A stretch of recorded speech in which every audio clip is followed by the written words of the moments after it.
Your forecast first, sponsored by Matex Heating, Cooling, and Plumbing. There was a little snow out there today, but we melted a lot of it away. Before we did, though, look at this. We got a new baseball team in town in Gibson City. Look at the snowman they've got on the field there at GCMS Middle School on the north side of town. The school district posted that photo. I think the kids are ready for some ball up there already. You can even caught it on our weather cameras, our Roofing Dog iNet Gibson Area Hospital and Health Services camera. Here we go. We start back in the morning. The snow is there. A couple folks ran off real fast. Don't know who they are, but the snowmen are left behind and slowly melting throughout the day today. The first round of snow that came last night this morning on its way out. We've got another batch, though, on the way. It will develop to our north and west over the next 6 hours and move on into tonight. With temperatures dropping lower than 32, we'll be down into the mid to upper 20s. This snow will stick and likely stay around for much of our Sunday. Not only do we have the snow coming tonight and tomorrow, another round is after that with some breezy winds expected, and a big blast of colder air looks to be in the 7-day forecast. We'll talk about all of that and more as WCIA 3 News at 6 o'clock starts now. You're watching your local news leader. This is WCIA 3 News at 6. Well, we're all about First Amendment rights, but they need to be peaceful protests and demonstrations. The windows were boarded up and National Guardsmen were on standby for a protest that didn't come. Good evening, I'm Jen Lask. Authorities are not letting their guard down yet. Threats to the Capitol and Springfield didn't amount to anything today, but they'll remain on alert for at least another week. WCIA 3's Cole Hankey is live outside the Capitol. Cole, how did the state prepare today?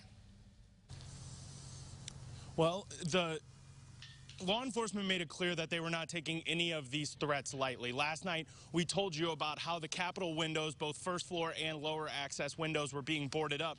But that was just one of the many lines of defense that they had set up. Today, State Police, Capitol Police, and the National Guard all patrolling the Capitol behind me pretty much all day, worried about a protest that was scheduled and threats that the FBI made the state aware of.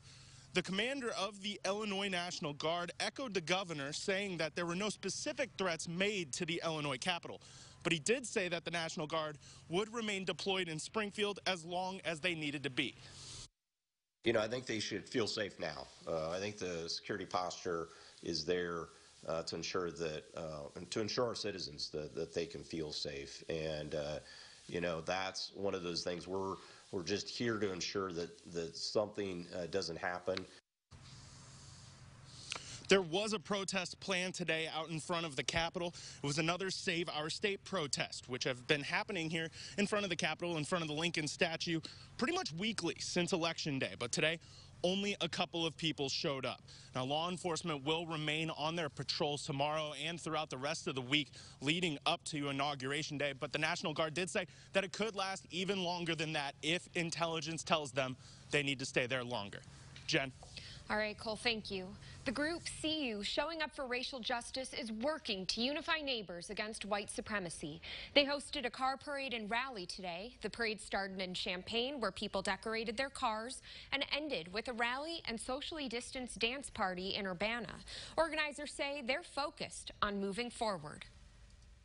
Our goal, especially with today, is just to spread the message of radical joy and hope for a more united future as we move into the next inauguration.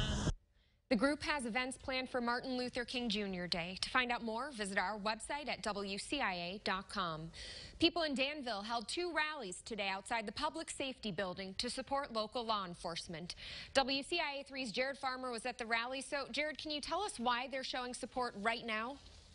Jen, organizers told me they were there as a response to the state's criminal justice reform bill that was passed on Wednesday. Some could be heard chanting "Support the Blue," while others waved their thin blue line flags. Police and other drivers honked as their cars passed by. State Representative Mike Marin was also in attendance at the event. He says police have reached out to him, sharing concerns that the bill would make people in town less safe. Their spirits are low. A lot of them contacted me when we were discussing the bill in Springfield, and you know, it was a hit on their morale. And so we just wanted to come out and show them that, hey, the community's behind you. We support you. The bill primarily ends the cash bail system in Illinois, meaning people will no longer be held in custody if they can't afford to post bail. Supporters of the bill argued that someone's financial status shouldn't be a factor in how long they're held. The bill also focuses on a number of measures meant to increase police transparency and accountability.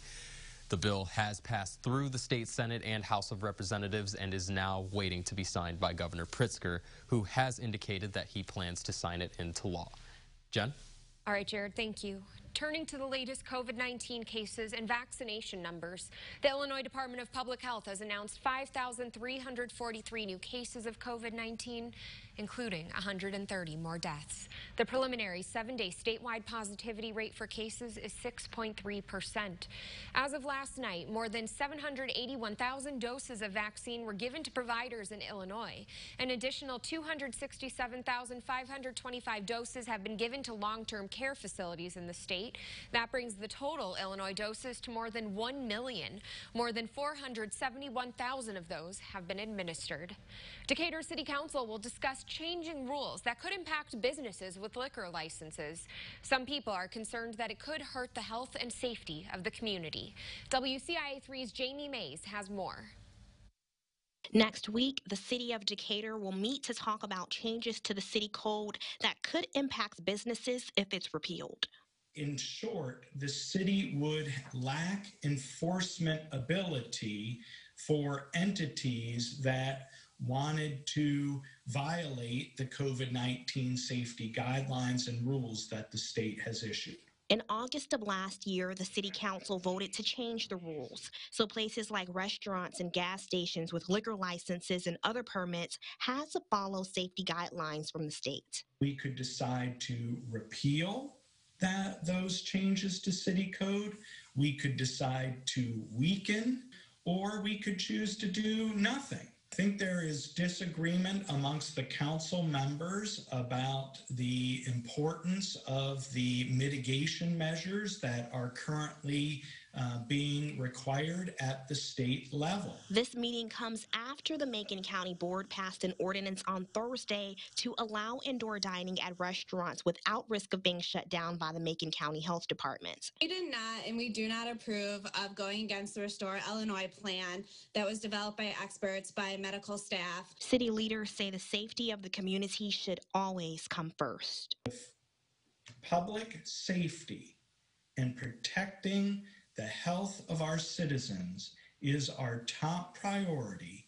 We must continue to have enforcement capabilities. We are going to continue to partner with area businesses to provide education and guidance, just like we've done throughout the entire pandemic. In Decatur, Jamie Mays, WCIA3, your local news leader. In response to the Macon County Board's decision on Thursday, the city of Decatur released a statement saying in part, quote, "The state's rules remain in force whether or not a county, village, or city government chooses to enforce them. The laws and rules of the state supersede those issued by local government where they are in conflict with this matter." The governor is now allowing regions to reopen restaurants if they make it to the Tier 1 level of his plan. The bad news, that's still a ways away for most parts of the state. Regions 1, 2, and 5 move to Tier 2. To drop to Tier 1 mitigations, a region needs a sub 8% positivity rate for 3 straight days. The region needs to stay above 20% ICU bed capacity, and it needs to limit new hospitalizations. If a region reaches Tier 1 and reopens indoor dining, it will only be allowed to be open at 25% capacity. That can be expanded to 50% if the region exits Tier 1 as well. Both regions 3 and 6 remain in Tier 3. Region 3 is at 6.5% positivity, but it is under 20% ICU bed capacity. Public health officials in Region 6 say they're encouraged by the recent decrease in the region's positivity rate. However, the positivity rate for the entire region, excluding U of I saliva tests, is 7.9%. Health officials say if people continue to follow state guidelines for the next few weeks, Region 6 will meet the criteria to reopen for indoor dining with capacity limits. Well, they've spent months overseas. Now, we'll show you how loved ones welcomed home dozens of Illinois National Guard troops. And Jacob, you've been keeping an eye on that snow. The melting was pretty cool in that video earlier, but what's ahead for us for travel? Yeah, we get the chance for more snow. In fact, 2 rounds of accumulating snow. the temperatures will actually be low enough where we think it will stick around, and that may cause some travel issues, not only with round number 1 through tomorrow night, but potentially into early next week. Low at best, but some slick spots are on the table. We'll talk more about the timing, how much snow we expect, and what the 7-day forecast looks like coming up after this. WCIA 3